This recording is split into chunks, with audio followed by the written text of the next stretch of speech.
तो guys video को start करने से पहले मैं आप भाइयों को एक चीज़ बताना चाहता हूं। जैसा कि आप सभी लोग जानते ही हो कि ये मानवा जो थी उसे मैं एक अनऑफिशियल वेबसाइट जो थी वहां से एक्सप्लेन कर रहा था। और अभी तक अनऑफिशियल वेबसाइट जो थी उसके ऊपर जितने भी चैप्टर जो थे वो रिलीज हुए थे उन सभी चैप्टरों को मैं एक्सप्लेन जो है वो कर चुका हूँ। और अब आगे के जो चैप्टर होने वाले हैं वो वीकली आया करेंगे। और जैसा कि मैं जानता हूं कि आप सभी लोगों को केवल लॉन्ग वीडियो देखना ही पसंद है, तो इसीलिए अगर आप लोगों को इसकी लॉन्ग वीडियो देखनी हुआ करेगी तो उसके लिए कम से कम 2 वीक जो है वो इंतज़ार करना पड़ा करेगा। क्योंकि 2-3 चैप्टरों को छोड़कर थोड़ी वीडियो जो है वो लंबी हो जाया करेगी, जिसे देखने में आप लोगों को भी मज़ा जो है वो आया करेगा। लेकिन अगर आप जो है वो इसकी शॉर्ट वीडियो देखना चाहते हो तो जैसे ही इसका चैप्टर आया करेगा तो वो मेरी एक्सप्लेन कर दिया करूँगा। तो अब ये आप लोगों के ऊपर है कि आगे के इसके जो चैप्टर रिलीज हो गए उन्हें आप लॉन्ग वीडियो में देखना चाहते हो या फिर शॉर्ट वीडियो में देखना चाहते हो। उसके लिए आप मुझे कमेंट कर कर बता सकते हो। और रही बात आगे की, तो कल से हम अपनी एक न्यू सीरीज जो है उसे स्टार्ट करने वाले हैं। तो चलो फिर अब टाइम को बर्बाद ना करते हुए जो अपना आज का एपिसोड है उसे स्टार्ट करते हैं। तो जैसा कि लास्ट एपिसोड के अंदर हमने देखा था कि नान अपनी ओरा को रिलीज करते हुए एंशिएंट टैबू का बंदा जो होता है उसे उड़ा देता है, जो देखकर वो चिल्लाते हुए बोलता है कि तुम तो सच में बहुत ज़्यादा एरोगेंट हो। और अब इस चीज़ को देखने के बाद में वहाँ पर खड़ा हुआ जो वो गूगलैंड का बंदा होता है वो अपने मन में सोचता है कि ऐसा लगता है कि जो कि नान है वो एंशिएंट टैबू के साथ में नहीं है। मैं लगता है कि कुछ ज़्यादा ही सोच रहा था। और अब उस गूगलैंड के बंदे के इतना सोचते के साथ ही अचानक से किन्नान को वहाँ पर किसी की आवाज़ सुनाई देने लगती है। और हमें पता लगता है कि वहाँ पर जो 8 डीमन एम्परर और जो शैन लियांग होता है वो दोनों भी आ जाते हैं। और अब 8 डीमन एम्परर जो होता है वो वहाँ पर आते हुए किन्नान के ऊपर गुस्सा करते हुए उसे बोलता है कि बास्टर्ड जरा देखो तो तुम यहाँ पर आ भी गए और तुमने मुझे इस बारे में बताया तक नहीं। और अब उन दोनों को वहाँ पर देखते के साथ ही जो कि नान होता है वो भी थोड़ा सा घबरा जाता है और घबराते हुए उन दोनों से बोलता है कि तुम दोनों जल्दी से इस जगह से निकल जाओ, क्योंकि मैं तुम दोनों को यहाँ पर इस बार प्रोटेक्ट नहीं कर पाऊंगा। जो सुनते के साथ ही 8 डीमन एम्परर जो होता है वो शैन लियांग से बोलता है कि शैन लियांग, मुझे लगता है कि इस बास्टर्ड को हमें दिखाना ही पड़ेगा कि हम लोग जो है वो किस कैपेबल हो चुके हैं। लगता है कि ये हमें हल्के में लेने लगा। और अब इतना बोलते के साथ ही वे दोनों जो होते हैं वो अपने पास से एक एक आर्टिफैक्ट को निकाल लेते हैं, जिसे देखने के बाद में जो जैंग होता है वो भी काफ़ी ज़्यादा हैरान रह जाता है। हैरान होते हुए बोलता है कि ये तो painting of life and death है। अगर इस ट्रेजर की बात की जाए तो ये जो इल्यूजनरी इमोर्टल सेक्ट है उसके वन ऑफ द सुप्रीम ट्रेजरों में से एक है। आखिर ये इसके पास में यहाँ पर कैसे आ गया। और उसके इतना बोलते के साथ ही अब जो कि नान होता है वो भी खुश होकर उन लोगों की तरफ देखते हुए अपने मन में सोचता है कि मैंने नहीं सोचा था कि इन दोनों ने जो ट्रेजर है उन्हें रिफाइन कर लिया होगा। चलो ये काफ़ी अच्छी बात है। और किन्नान के इतना सोचते के साथ ही हम देखते हैं कि जो ट्री होता है उसके अंदर से अचानक से कोई एनर्जी निकलने लगती है, जिसके ऊपर एक बंदे की भी नज़र पड़ जाती है। और वो चिल्लाते हुए बोलता है कि एक बार जरा मिथिकल ट्री को देखो, मुझे लगता है कि जो मिथिकल ट्री है उसके अंदर शायद कुछ चेंज हो रहे हैं। और अब उस लड़की के इतना बोलते के साथ ही अचानक से हम देखते हैं कि ट्री के पास में काफ़ी सारे जो ट्रेजर होते हैं वो भी अपेयर होना शुरू हो जाते हैं, जिसे देखने के बाद में अब वो सफ़ेद बालों वाला बंदा जो होता है वो बोलता है कि एक मिनट, ये तो एंशिएंट फेमस स्वॉर्ड है जिसे कि एटम क्लाउड रेड फेल भी कहा जाता था। और केवल यही नहीं, यहाँ पर 2 सन ट्रांसफॉर्मेशन सुप्रीम लाओ ब्लड दाओ आर्टिफैक्ट भी मौजूद है। और उससे अलग यहाँ पर और भी काफ़ी पावरफुल ट्रेजर मौजूद है। मैंने सुना था कि ये सभी ट्रेजर जो है वो 5 वंडरलैंड के अंदर कहीं पर बिखरे हुए हैं, लेकिन मैंने ये कभी भी नहीं सोचा था कि ये यहाँ पर इस तरह से अपेयर हो जाएंगे। और उसके ना बोलते के साथ ही अब जो शैन लियांग होता है वो 8 डीमन एम्परर से बोलता है कि 8 डीमन एम्परर, ऐसा लगता है कि किसी को भी यहाँ पर हमारी कोई भी चिंता नहीं है, सभी लोग हमें हल्के में ले रहे हैं, इसीलिए सभी लोग हमें इग्नोर करते हुए जो मिथिकल फ्रूट ट्री है उसे देखने के लिए चले गए। जो सुनकर 8 डीमन एम्परर जो होता है वो भी गुस्से में बोलता है कि मुझे भी सेम यही चीज़ जो है वो लग रही है कि लोग यहाँ पर हमें कुछ ज़्यादा ही हल्के में ले रहे हैं। और उनके इतना बोलते के साथ ही अब जो कि नान होता है वो भी ट्री की तरफ देख कर हैरान होते हुए अपने मन में सोचता है कि यहाँ पर क्या कोई फिनोमिना हो रहा है, क्योंकि जो ये ट्री था इसके ऊपर टोटल 10 फ्लावर जो थे वो अपेयर हुए थे। और उसके इतना बोलते के साथ ही जो वो किंग होती है वो भी अपने मन में सोचती है कि ये तो 10 फ्लावर ब्लॉसमिंग सिमुलेशन फिनोमिना है। अगर यहाँ पर 10 फ्लावर अपेयर हुए थे तो फिर आखिर यहाँ पर 7 ही फ्लावर जो है वो दिखाई क्यों दे रहे हैं। और अब इतना सोचते के साथ ही जो वो किंग होती है वो किन्नान के पास में आते हुए उससे बोलती है कि किन्नान, मैं तुमसे एक चीज़ जो है वो पूछना चाहती हूँ कि बाकी के 3 मिथिकल फ्रूट जो है वो कहाँ पर है। और अब उसकी बात को सुनने के बाद में जो कि नान होता है वो उसे बोलता है कि क्या तुम मुझसे पूछ रही हो, लेकिन मुझे एक बात का तो जवाब दो कि आखिर मैं तुम्हें इस बारे में क्यों बताऊँ। अगर बात की जाए यहाँ पर आने की तो मैं भी तुम लोगों से कुछ ही पल पहले जो है वो यहाँ पर आया था। अगर मैं यहाँ पर कुछ टाइम पहले आ चुका होता तो क्या तुम्हें लगता है कि मैं यहाँ पर एक भी फ्रूट जो है वो छोड़ने वाला था? मैं सारे के सारे फ्रूटों को लेकर यहाँ से कब का निकल जाता। और अब किन्नान की इस बात को सुनने के बाद में जो टियानजुन होता है वो भी किन्नान की बात से एग्री करते हुए उसे बोलता है कि हाँ, मुझे इस बच्चे की बात के ऊपर पूरा यकीन है, क्योंकि इसकी बातें सेंस बना रही है। कोई भी इस तरह से यहाँ पर फ्रूट को नहीं छोड़ने वाला था, तो इसीलिए मुझे माफ़ कर देना, ये सारे ट्रेजर मेरे होने वाले हैं। और इतना बोलते के साथ ही वो ट्रेजर को ले जाने लगता है। लेकिन तभी जो मैंग जियो गोंग का ब्रदर होता है वो आकर उसे रोक देता है और उसे रोकते हुए उसे बोलता है कि तियान चुन, क्या तुम्हें ऐसा लगता है कि तुम सारे यहाँ पर ट्रेजरों को अपने पास में रख लोगे? क्या तुम्हें लगता है कि हम लोग यहाँ पर नहीं है?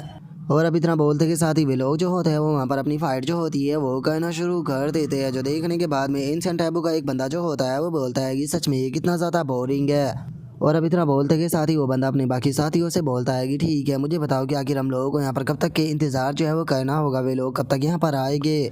जो सुनकर एंशिएंट टैबू का वो बंदा जो होता है वो उस बंदे से बोलता है कि डोइस्ट जैंग, आपको यहाँ पर टेंशन लेने की कोई ज़रूरत नहीं है क्योंकि वे लोग ऑलरेडी यहाँ पर आ चुके हैं। और उसके इतना बोलते के साथ ही अचानक से वहाँ पर पोर्टल जो होते हैं वो खुलना शुरू हो जाते हैं, जिसके अंदर से काफ़ी सारे पर्सन निकल कर आने लगते हैं, जिसे देखकर वहाँ पर खड़े हुए बंदे हैरान होकर चिल्लाते हुए बोलते हैं कि क्या ये एंशिएंट टेलीपोर्टेशन फॉर्मेशन है? और ये बंदे, अगर इन बंदों के यहाँ पर ओरा जो है उसकी बात की जाए तो इनकी कल्टीवेशन जो है वो तो पेयरलेस रूरल रियलम के पीक पर है। जो सुनते के साथ ही जो किन्नान होता है वो भी काफ़ी ज़्यादा हैरान हो जाता है। हैरान होते हुए अपने मन में सोचता है कि ऐसा कैसे हो सकता है, यहाँ पर पीयरलेस रूरल रियलम के पीक का कल्टीवेटर कैसे आ सकता है, क्योंकि वो तो प्रिमोर्डियल ब्लड रियलम के अंदर इंटर ही नहीं कर सकता था। और किन्नान के इतना बोलते के साथ ही अचानक से हम देखते हैं कि एक पर्पल कलर की जो एनर्जी होती है वो उन लोगों की तरफ आने लगती है, लेकिन इससे पहले कि वो एनर्जी जो है उन तक टकरा पाती है, हम देखते हैं कि उनके टकराने से पहले ही वो एनर्जी अपनी जगह पर रुक जाती है।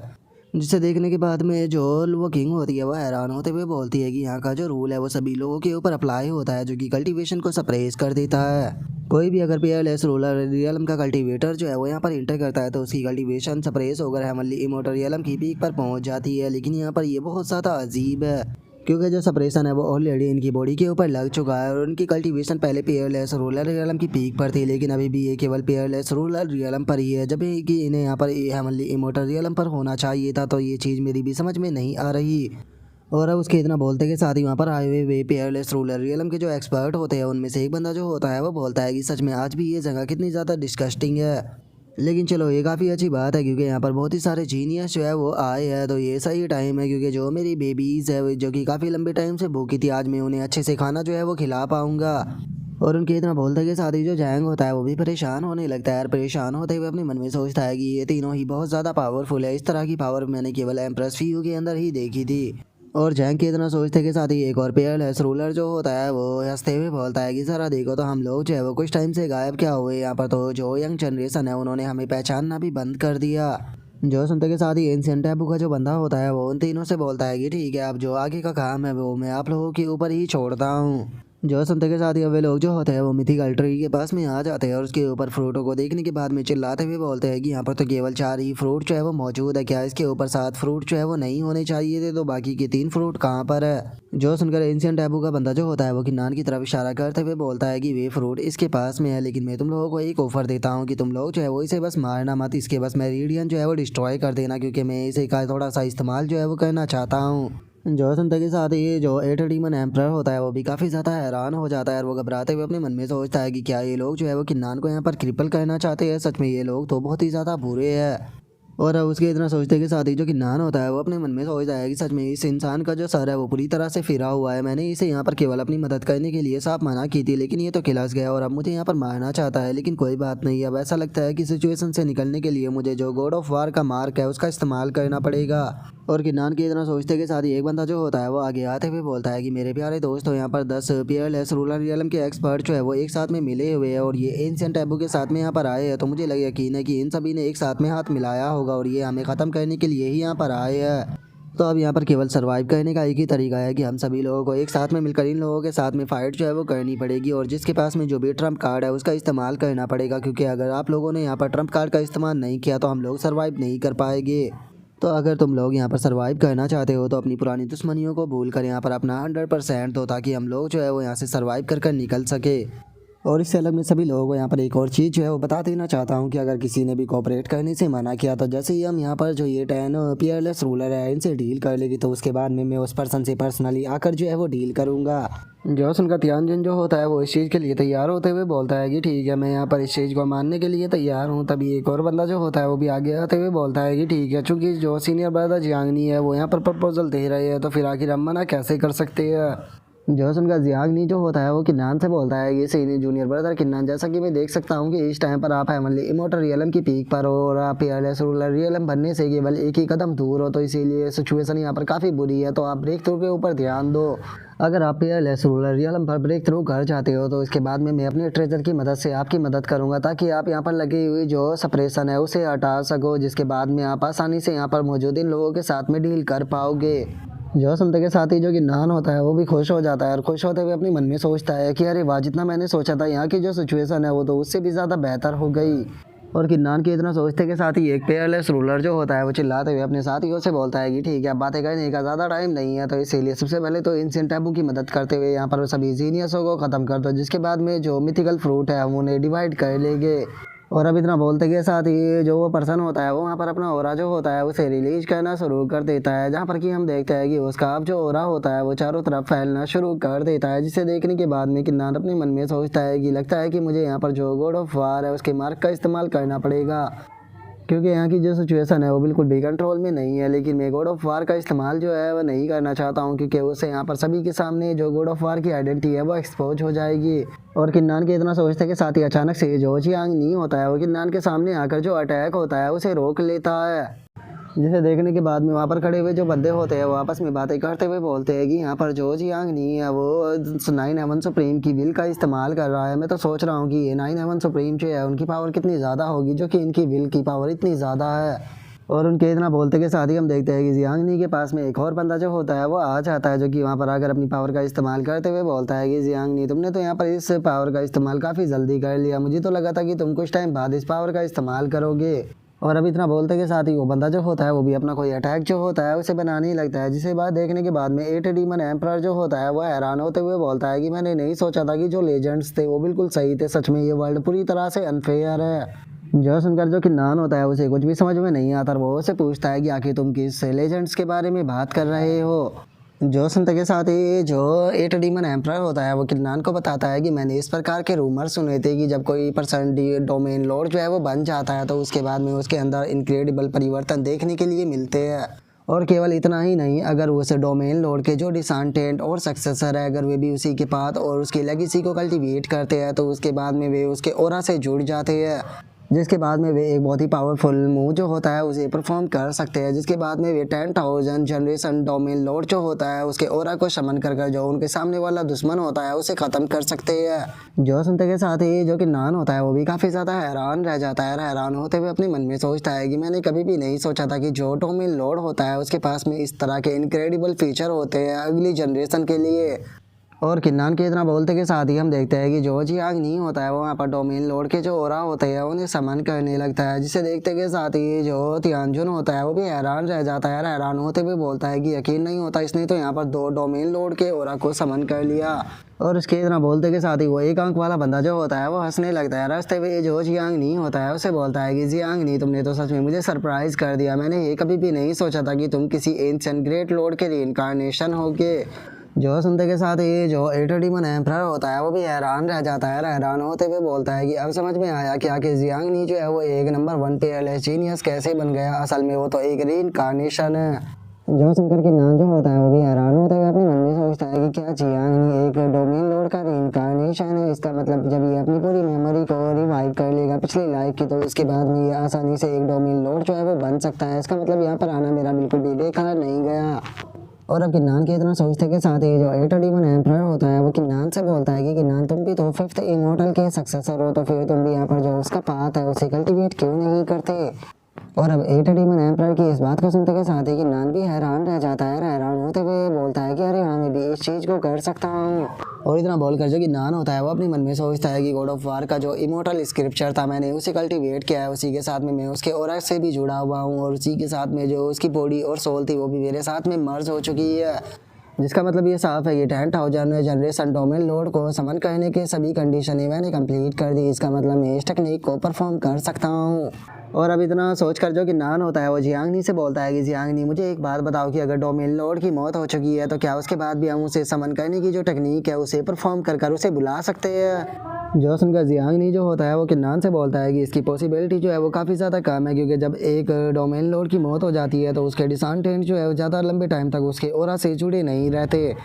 लेकिन गिनान मुझे एक चीज़ जो है वो समझ में नहीं आई कि आखिर तुम मेरे से इस चीज़ के बारे में जो है वो क्यों पूछ रहे हो। जो सुनकर गिनान जो होता है वो जियांगनी से बोलता है कि जियांगनी अगर सच बताओ तो मैं खुद भी यहाँ पर यही मूव जो है उसे परफॉर्म करने वाला हूँ, तो मुझे बताओ कि आखिर इस मूव को परफॉर्म करने के लिए मुझे क्या करना होगा। जो सुनकर जियांगनी जो होता है वो उसे बोलता है कि इस मूव को परफॉर्म करना बहुत ही ज़्यादा आसान है। तुम्हें यहाँ पर अपनी एनर्जी के ऊपर फोकस करते हुए जो डोमेन लोड है उसकी इमेज को यहाँ पर अपनी माइंड के अंदर बनाना होगा, जिसके बाद में तुम उसे समन कर सकते हो। लेकिन ये चीज़ करना भी यहाँ पर बिल्कुल भी सही नहीं रहने वाला, क्योंकि इस चीज़ को समन करने में चाहे तुम्हारा टैलेंट कितना भी ज़्यादा एक्स्ट्रा ऑर्डिनरी क्यों ना हो, लेकिन उसके बाद भी कम से कम तुम्हें 5 घंटे लग जाएंगे। और उसके इतना बोलते के साथ ही एक पीएलएस रूलर जो होता है वो जियांगनी को ऑफर देते हुए उसे बोलता है कि जियांगनी जो तुम्हारा टैलेंट है वो सच में बहुत ज़्यादा हाई है, मैं तुम्हें ऑफर देता हूँ कि तुम हमारे प्रिमोडियल टैबू जो है उसे यहाँ पर ज्वाइन कर लो। उसके बाद में हम लोग जो है वो तुम्हें यहाँ पर सभी प्रकार के जो रिसोर्सेज है वो प्राप्त कराएंगे, और मैं तुम्हें वादा दे करता हूँ कि जिस टाइम पर तुम पीएलएस रूलर बनोगे तो उस टाइम पर तुम मुझसे भी ज़्यादा पावरफुल हो जाओगे। लेकिन अगर तुम यहाँ पर मुझसे फाइट करते हो तो तुम्हारे जीतने का यहाँ पर कोई भी चांस नहीं है, कोई फ़र्क नहीं पड़ता। अगर तुम्हारे पास में 2 डोमेन लोड का ऑरा भी है तो इस चीज़ से भी तुम यहाँ पर मुझे नहीं रोक सकते। और इतना बोलते के साथ ही उस पीएलएस रूलर को अचानक से कोई एनर्जी महसूस होती है, जिसे देखकर वो हैरान रह जाता है। और हमें पता लगता है कि जो किन्नान होता है वो फाइट के लिए आगे आ चुका होता है, और वो आगे आते के साथ ही अटैक करके जो उस पीएलएस रूलर का अटैक होता है उसे डिस्ट्रॉय कर देता है। जिसके बाद में अब जो किन्नान होता है वो अपने मन में सोचता है कि अगर गॉड ऑफ वार की जो इमेज है उसकी बात की जाए तो उसकी पूरी इमेज को मैं बहुत ही अच्छे से जानता हूँ, और अगर मैं इस चीज़ को यहाँ पर परफॉर्म कर नहीं देखूंगा तो मुझे पता कैसे चलेगा कि मैं कर पाऊंगा या नहीं। और अब गिन्नान के इतना सोचते के साथ ही अचानक से वो अपनी जो शी ऑफ कॉन्शसनेस होती है उसके अंदर पहुंच जाता है, जहाँ पर कि हम देखते हैं कि गिन्नान के पीछे गॉड ऑफ वार की जो शॉल होती है वो आ चुकी होती है। और गॉड ऑफ वार की शॉल को देखकर गिन्नान भी हैरान रह जाता है और अपने मन में सोचता है कि क्या ये मेरी मदद कर रहा है ताकि मैं जो 10,000 जनरेशन डोमेन लोड अराइवल है उसे कर सकूँ। अगर गॉड ऑफ वार की जो शॉल है उसके बारे में बात की जाए तो गॉड ऑफ वार की शॉल मेरे माइंड के अंदर रहती है, जिस कारण ये एक तरह से मेरी कम्प्लीटली दूसरी शॉल जो है वो बन चुकी है। और किन्नान के इतना सोचते ही हमारा व्यू बाहर आ जाता है, जहाँ पर कि किन्नान को एक जगह पर खड़ा हुआ देख कर जियांगनी उसे बोलता है कि किन्नान आखिर तुम क्या कर रहे हो। जो सुनते के साथ ही जो जैंग होता है वो गुस्से में बोलता है कि जरा देखो तो ये किस तरह के मोमेंट में यहाँ पर डिस्ट्रैक्ट हो गया। सच में इसके बारे में जो यहाँ पर अफवाह फैली हुई थी मुझे तो ये पूरी तरह से गलत लगती है। मुझे तो ये बस एक डरपोक बंदा दिखाई देता है जो कि यहाँ की सिचुएशन को देखकर इतना डर गया कि अपनी जगह से भी नहीं हिल पा रहा। और उसके इतना बोलते के साथ ही जो शैन लियांग और 8 डीमन एम्परर होते हैं वो आगे आ जाते हैं, और आगे आते हुए बोलते हैं कि हमें जो किन्नान है उसे प्रोटेक्ट करना होगा। जो सुनकर जियांगनी जो होता है वो उसे बोलता है कि तुम्हें किन्नान जो है उसकी चिंता करने की कोई ज़रूरत नहीं है। अभी के लिए हम लोगों को यहाँ पर जो ये 10 पीएलएस रूलर है इनके साथ में डील करने पर फोकस करना चाहिए। और उसके इतना बोलते के साथ ही हम देखते हैं कि जो पीएलएस रूलर होते हैं वो बाकी लोगों को बहुत ही बुरी तरह से पीट रहे होते हैं, जहाँ पर कि हम देखते हैं कि सभी लोगों की जो हालत होती है वो बहुत ही ज़्यादा बेकार हो चुकी होती है। और इसे देखते के साथ ही जो ध्यानजुन होता है वो अपने मन में सोचता है कि अगर ऐसा ही चलता रहा तो हम लोग तो यहाँ तक तब तक भी नहीं बच पाएंगे, तब तक कि बाकी के 5 क्लैन के पीएलएस रूलर यहाँ पर आए। मुझे लगता है कि इससे अच्छा अपनी जान बचाने के लिए हमें यहाँ से भाग जाना चाहिए। और उसके ना बोलते के साथ ही हमें एक और बंदे को देखते हैं जो कि अपने मन में सोचता है कि जैसे ही पीएलएस जीनियस जो है वो यहाँ पर मरेगी तो इससे पहले कि जो एंशिएंट टैबू के लोग हैं वो इन्हें यहाँ से लेकर जाए, उनसे पहले ही उनकी जो डेड बॉडियाँ है उन्हें लेकर मैं साफ हो जाऊँगा। और उसके इतना बोलते के साथ ही हमारा व्यू जो होता है वो मैंग जियोगोंग के ब्रदर के ऊपर आ जाता है, जो कि गुस्सा में अपनी ओरा को रिलीज करते हुए बोलता है कि तुम्हारे जैसे एक मामूली से पीएलएस रूलर की हिम्मत कैसे हो गई कि वो आकर मेरे रास्ते को रोके। और उसके इतना बोलते के साथ ही हम गो फैंग को देखते हैं जो कि वहाँ पर रीइंकार्नेशन टेक्निक जो होती है ब्लड ऑफ द हेवन उसका इस्तेमाल करने लगता है, जिसे देखने के बाद में वहाँ पर खड़े हुए जो एंशिएंट टैबू के लोग होते हैं वो भी हंसने लगते हैं, हंसते हुए बोलते हैं कि सच में ये लोग जो है वो रियल पीएलएस जीनियस होने के लायक है, क्योंकि हम लोग यहाँ पर खड़े हुए हैं लेकिन उसके बाद भी इन लोगों के अंदर इतनी हिम्मत आ गई कि हमारे आगे ही यहाँ पर जो पीएलएस रूलर है उसके ऊपर ब्रेक थ्रू करने की कोशिश कर रहे हैं। जो सुनते के साथ ही एक पीएलएस रूलर जो होता है वो आगे आ जाता है और आगे आते हुए बोलता है कि तुम लोगों की हिम्मत कैसे हो गई इस किंग के सामने यहाँ पर PLS ruler real empire breakthrough करने की। क्या सच में तुम लोगों को ऐसा लगता है कि तुम मुझे यहाँ पर रोक सकते हो? लगता है कि तुम लोग जो है वो अच्छे से मेरे बारे में नहीं जानते हो। अब मेरी जो इंसेक्ट है वो तुम्हें यहाँ पर बताएगी कि असली पेन जो है वो किसे कहते हैं। और इतना बोलते के साथ ही वो अपने पास से काफ़ी सारी इंसेक्ट निकाल कर जो इमोर्टल मैंग और जो गू फैंग होता है उन दोनों की तरफ शूट कर देता है, जिसे देखते के साथ ही अब वे लोग भी अपनी एनर्जी का इस्तेमाल करते हुए बोलते हैं कि ये काफ़ी बुरा है। और इतना बोलते के साथ ही वे अपने सामने एक शील्ड बनाने की कोशिश करते हैं, लेकिन हम देखते हैं कि वो इंसेक्ट शील्ड से पार होते हुए आगे आने लगती है, जिसे देखने के बाद में जियांगनी जो होता है वो भी हैरान होते हुए अपने मन में सोचता है कि जो ये इंसेक्ट है ये सच में बहुत ही ज़्यादा अजीब है, इन्हें तो मैं यहाँ पर रोक भी नहीं पा रहा। अगर ये हम तक पहुँची तो काफ़ी ज़्यादा प्रॉब्लम क्रिएट हो सकती है। और उनके इतना बोलते के साथ ही अचानक से जो किन्नान होता है वो उठ जाता है और उठते हुए बोलता है कि इमोर्टल मैंग और गू फैंग, तुम लोग जो है वो यहाँ पर अपने ब्रेक थ्रू के ऊपर ध्यान दो और बाकी की जो चीज़ें हैं वो मेरे ऊपर छोड़ दो। और अब इतना बोलते के साथ ही जो किन्नान होता है वो अचानक से अपना कोई अटैक जो होता है उसे बनाना शुरू कर देता है और उस अटैक के बारे में हमें बताया जाता है कि उसका नाम क्रॉसिंग स्काई वॉर ब्लेड होता है और ये सीधा जो अटैक होता है वो इंसेक्टों के ऊपर कर देता है। और किन्नान के ऐसे पावरफुल अटैक को देखने के बाद में वो पेयरलेस रूलर जो होता है वो भी बहुत ज़्यादा हैरान हो जाता है। हैरान होते हुए बोलता है कि इतना टेरिफाइंग अटैक आखिर तुम कैसे कर सकते हो। और वो इतना बोल ही रहा होता है लेकिन अगले ही पल वो बहुत ही ज़्यादा हैरान हो जाता है क्योंकि हमें पता लगता है कि जो किन्नान होता है वो अचानक से उस पेयरलेस रूलर के सामने आ चुका होता है। और उसके सामने आकर जो किन्नान होता है वो सप्रेस स्किल जो होती है उसका इस्तेमाल करने लगता है, जिसे देखते के साथ ही वो पेयरलेस रूलर भी बहुत ज़्यादा घबरा जाता है और अपने पास से किसी आर्टिफैक्ट को निकाल कर किन्नान के अटैक को रोकने की कोशिश करता है। लेकिन हम देखते हैं कि किन्नान का अटैक इतना ज़्यादा पावरफुल होता है कि वो पेयरलेस रूलर का जो आर्टिफैक्ट होता है वो उसके सामने नहीं टिक पाता और किन्नान का अटैक सीधे जाकर उससे टकरा जाता है। और किन्नान के केवल एक ही अटैक में हम देखते हैं कि उस पेयरलेस रोलर की हालत जो होती है वो बहुत ही ज़्यादा ख़राब हो चुकी होती है और वो बहुत ही बुरी तरह से इंजर्ड होकर सीधे ज़मीन पर गिर जाता है। और अब यहीं पर ही हमारा आज का एपिसोड जो होता है वो भी कंप्लीट हो जाता है। तो नेक्स्ट एपिसोड के अंदर देखिए कि आगे क्या होता है। अगर आप लोगों को वीडियो अच्छी लगी हो तो लाइक करना, चैनल को सब्सक्राइब करना। मैं मिलता हूँ नेक्स्ट एपिसोड के अंदर, तब तक के लिए बाय बाय गाइस।